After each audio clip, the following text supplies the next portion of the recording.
अस्सलाम dear students, उम्मीद है आप सब खैरियत से होंगे। तो आज के लेक्चर में हम देखेंगे ग्रेड 9 बायोलॉजी में कौन कौन से इंपॉर्टेंट टॉपिक्स हैं जो फेडरल बोर्ड में शॉर्ट क्वेश्चन और लॉन्ग क्वेश्चन के तौर पे आ सकते हैं। तो हम स्टार्ट करते हैं unit number 1 the science of biology, जिसमें सबसे पहले जो फर्स्ट जो इम्पोर्टेंट टॉपिक है वो है मेजर फील्ड्स ऑफ बायोलॉजी, जिसमें आपने डिफरेंट ब्रांचेस पढ़ी थी बायोलॉजी की, उनकी इंपॉर्टेंस, उनकी डेफिनेशन, एग्जांपल्स पढ़ी थी। तो इसमें से जो है सबसे पहले शॉर्ट क्वेश्चंस आते हैं टेबल की फॉर्म में कि या तो आपको उस ब्रांच का नेम दिया होगा या डेफिनेशन दी होगी या एग्जांपल, तो आपने उसको फिल करना होगा जो भी वहाँ पे डिटेल मिसिंग होगी उसको। या ये लॉन्ग क्वेश्चन में कोई भी 5 ब्रांचेस पे नोट आ सकता है इसमें से। नंबर 2 जो टॉपिक है वो है relationship of biology with other sciences. तो इसमें आपने डिफरेंट बायोलॉजी की ब्रांचेस जैसे biochemistry, biophysics, biometry, bio technology वगैरह के बारे में पढ़ा था। तो इसमें से भी शॉर्ट क्वेश्चन में से टेबल की फॉर्म में भी आ सकता है और साथ में लॉन्ग क्वेश्चन में कोई सी 5 जो ब्रांचेस हैं उन पे नोट आ सकता है। नंबर 3 है जो टॉपिक इंपॉर्टेंट है वो है careers that require a background in biology. तो इसमें से डिफरेंट करियर्स आपने पढ़े थे जैसे कि आपने एमबीबीएस और हॉर्टिकल्चर, इसी तरह एनिमल हस्बेंड्री पढ़ा था। तो डिफरेंट ये जो करियर्स हैं इनके ऊपर जो है वो आप नोट आ सकते हैं लॉन्ग क्वेश्चन में। इसके अलावा नंबर 4 जो इम्पोर्टेंट टॉपिक है वो है malaria as an example of biological method of study. आपने बायोलॉजिकल मेथड ऑफ स्टडी पढ़ा था जिसमें आपने डिफरेंट मेथड पढ़े थे किस तरह से हम किसी भी बायोलॉजिकल प्रॉब्लम को सॉल्व कर सकते हैं। तो एक तो उस टॉपिक में से बहुत सारे शॉर्ट क्वेश्चन आ सकते हैं जैसे कि आपको बायोलॉजिकल मेथड के स्टेप्स के नेम पूछ सकते हैं। इसके अलावा आपने जो हाइपोथेसिस पढ़ा था उसके जो करैक्टर हैं वो आ सकते हैं। मलेरिया की जो ऑब्जर्वेशंस हैं as a cause of malaria की जो ऑब्जर्वेशन साइंटिस्ट ने डिस्कवर की थी वो आ सकती हैं। स्प्रेड ऑफ मलेरिया की ऑब्जर्वेशंस आ सकती हैं। लॉन्ग क्वेश्चन में जो है बायोलॉजिकल मेथड्स ऑफ स्टडी को यूज़ करके हम किसी भी जो इन्फेक्शियस डिजीज़ है उसका काज कैसे फाइंड कर सकते हैं। तो ये लॉन्ग क्वेश्चन में आ सकता है जिसमें आपने आंसर में जो है वो काज ऑफ मलेरिया वाला टॉपिक डिटेल में लिखना है। और अगर ये क्वेश्चन जो है वो ऐसे आ जाए कि आपने एक्सप्लेन करें किसी भी इन्फेक्शियस डिजीज़ का spread by biological method of study, तो आप उसमें मलेरिया की जो स्प्रेड ऑफ मलेरिया वाला टॉपिक है वो सारा डिटेल में लिख सकते हैं। इसके अलावा इसमें से डिफरेंट साइड बॉक्सेस में जो इन्फॉर्मेशन दी हुई जैसे डेंगू फीवर के बारे में बताया हुआ है, वेक्टर के बारे में बताया हुआ है और एक फ्लो चार्ट भी दिया हुआ है, तो वो भी इम्पोर्टेंट है।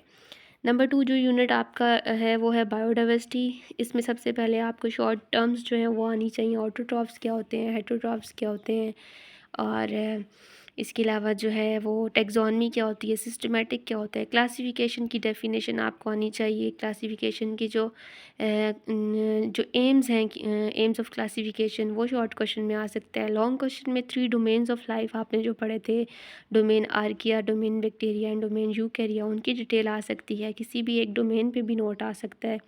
और डोमेन यूकैरिया के जो आगे फर्दर 4 किंगडम्स थे वो भी इंपॉर्टेंट है। स्पीशी की डेफिनेशन आ सकती है। इसके अलावा एक आपको टेबल दिया हुआ है जिसमें ह्यूमन और पी प्लांट की क्लासिफिकेशन दी हुई है, वो शॉर्ट क्वेश्चन में बहुत इंपॉर्टेंट है। स्पीशी जो है वो उसकी डेफिनेशन और why mule is not regarded as a species, तो ये क्वेश्चन स्पीशी के टॉपिक में उसका आंसर है। और फिर लॉन्ग क्वेश्चन में बायनोमियल नोमेनक्लेचर क्या होता है उसको डिटेल में डिस्कस करें, ये भी इम्पॉर्टेंट है। एंड नंबर 4 टॉपिक है complication of classifying virus. Virus को हम किसी भी किंगडम में इंक्लूड नहीं करते, उसका रीज़न बताएं, ये भी आ सकता है। और इसी के साथ एक छोटा सा साइड बॉक्स है प्रियॉन्स एंड विरॉइड्स का, वो भी उसमें से भी शॉर्ट क्वेश्चन आ सकता है। नेक्स्ट जो आपका यूनिट है वो है यूनिट नंबर 3 सेल। सेल में सबसे पहले सेल वॉल, सेल मेम्ब्रेन क्या होती है, इन दोनों पे नोट आ सकते हैं। इनकी डायग्राम्स भी इंपॉर्टेंट है। ऑर्गेनेलिज जो है उनमें सबसे पहले endoplasmic reticulum, lysosome, mitochondria, plastid, cytoskeleton and nucleus, ये जो है इंपॉर्टेंट ऑर्गेनेलिज हैं। इनका सारा स्ट्रक्चर, डेफिनेशन, फंक्शन और डायग्राम्स इंपॉर्टेंट है। लाइजोसोम की डायग्राम बहुत इंपॉर्टेंट है, इसमें से शॉर्ट क्वेश्चन भी आ सकता है। नेक्स्ट टॉपिक है स्टेम सेल। और फिर यूनिट नंबर 4 सेल साइकिल में सबसे पहले जो माइटोसिस मियोसिस क्या होते हैं, इनकी डिटेल, इनकी डायग्राम, फिर अगर इनका कंपैरिजन आ जाए तो आपने इनको टेबल की फॉर्म में कंपेयर करना है। और इनकी जो डायग्राम्स हैं जिनमें क्रॉसिंग ओवर चेस मेटा वगैरह को शो किया हुआ है वो भी इंपॉर्टेंट है। उनकी डेफिनेशंस भी, दोनों की सिग्निफिकेंस भी, और साइटोकाइनेसिस जो है वो क्या होती है, प्लांट सेल और एनिमल सेल में साइटोकाइनेसिस कैसे होती है, तो ये शॉर्ट क्वेश्चन में आ सकता है। नेक्स्ट जो है माइटोसिस और मियोसिस की जो सिग्निफिकेंस है उनमें शॉर्ट क्वेश्चन भी आ सकता है। और लॉन्ग क्वेश्चन में जो है वो किसी एक की जो सिग्निफिकेंस है वो आ सकती है। Unit number 5 tissue organ and organ system में आपको जो लेवल ऑफ ऑर्गेनाइजेशन का टेबल और उनकी एक्सप्लेनेशन दी हुई है, डेफिनेशन एंड एग्जांपल, वो इम्पॉर्टेंट है। फिर एक टॉपिक था ऑर्गन, जिसमें स्टमक की एग्जांपल दी हुई थी, तो स्टमक जो है वो इसको वो किस तरह से टिश्यूज़ से बना हुआ है, डिफरेंट टिश्यूज़ से, ऑर्गन की एग्जांपल में उसमें जो भी डिटेल थी वो इम्पॉर्टेंट है। और फिर नेक्स्ट टॉपिक है homeostatic response in temperature regulation, ये लॉन्ग क्वेश्चन में आ सकता है। And structure and function of cells of a leaf, leaf वाली जो डायग्राम है जिसमें लीफ के सारे सेल्स का स्ट्रक्चर और फंक्शन एक्सप्लेन किया हुआ है डायग्राम के साथ, ये बहुत इंपॉर्टेंट क्वेश्चन है, इसको भी आप देख लीजिएगा।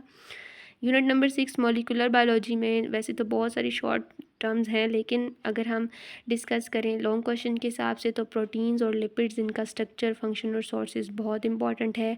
कार्बोहाइड्रेट वाले में से उसकी जो क्लासिफिकेशन है, मोनोसेकेराइड, डाइसेकेराइड, ये इंपॉर्टेंट है। फिर उसमें से स्ट्रक्चर ऑफ डीएनए, वाटसन और क्रिक मॉडल ऑफ डीएनए जो था, वो उसकी जो डिटेल है वो लॉन्ग क्वेश्चन में आ सकता है। शॉर्ट क्वेश्चन में टाइप्स ऑफ आरएनए, जो मैसेंजर आरएनए, ट्रांसफ़र आरएनए आपने पढ़ी थी, उनका फंक्शन, वो सारा आ सकता है। और सेंट्रल डॉग्मा ऑफ लाइफ क्या होता है, इसकी definition, transcription, translation short question में आ सकता है।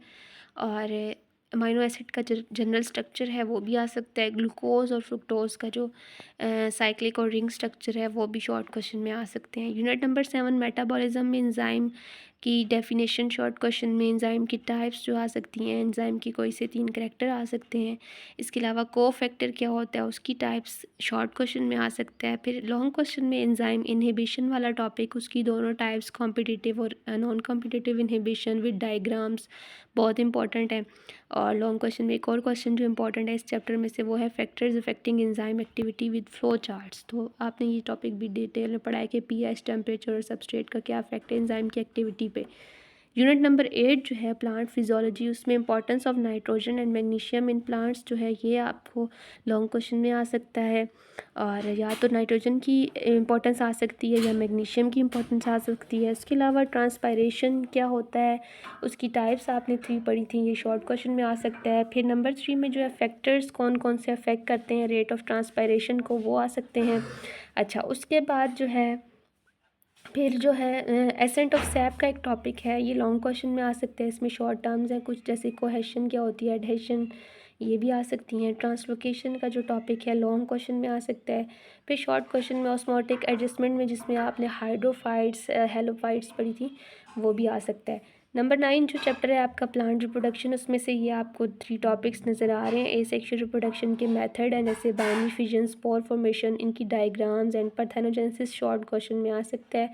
वेजिटेटिव प्रोपिगेशन की डिफरेंट जो मेथड है, नेचुरल, आर्टिफिशियल, उनके सारे मेथड्स, या तो नेचुरल वेजिटेटिव प्रोपिगेशन पे इम्पोर्टेंट जो लॉन्ग क्वेश्चन है वो आ सकता है, या तो आर्टिफिशियल मेथड पे जो है वो लॉन्ग क्वेश्चन आ सकते हैं। इनकी डायग्राम्स भी इम्पॉर्टेंट है। अच्छा, इसके बाद जो है फिर यहाँ पे स्ट्रक्चर ऑफ सीड आपको नज़र आ रहा होगा। नंबर 3 टॉपिक जो है सीड की जो मोनोकॉट सीड, डाइकॉट सीड की जो डायग्राम है, वो सीड जर्मिनेशन की 2 टाइप्स शॉर्ट क्वेश्चन में आ सकती हैं। और कंडीशन फॉर सीड जर्मिनेशन में से एमसीक्यूज़ भी आ सकते हैं, शॉर्ट क्वेश्चंस भी। लास्ट जो चैप्टर है वो है एवोल्यूशन, जिसमें से आपने जो है वेरिएशन एंड रिसोर्सेज, ये शॉर्ट क्वेश्चन में आ सकता है। थ्योरी ऑफ नेचुरल सिलेक्शन जो है वो लॉन्ग क्वेश्चन में आता है। एविडेंसेस ऑफ एवोल्यूशन में आपने डिफरेंट एविडेंसेस पढ़े थे, वो लॉन्ग क्वेश्चन में किसी एक पे नोट आ सकता है। और शॉर्ट क्वेश्चन में आपको एक टेबल नज़र आएगा लास्ट में इस चैप्टर में, जिसमें नेचुरल आर्टिफिशियल सिलेक्शन को कंपेयर किया, वो टेबल भी बहुत इंपॉर्टेंट है। तो ये आपने सारे जो लॉन्ग और शॉर्ट क्वेश्चन मैंने बताए हैं, बहुत इंपॉर्टेंट है। अच्छा, अगर वीडियो अच्छी लगे तो आपने लाइक और सब्सक्राइब ज़रूर करना है। थैंक यू, अल्लाह हाफिज़।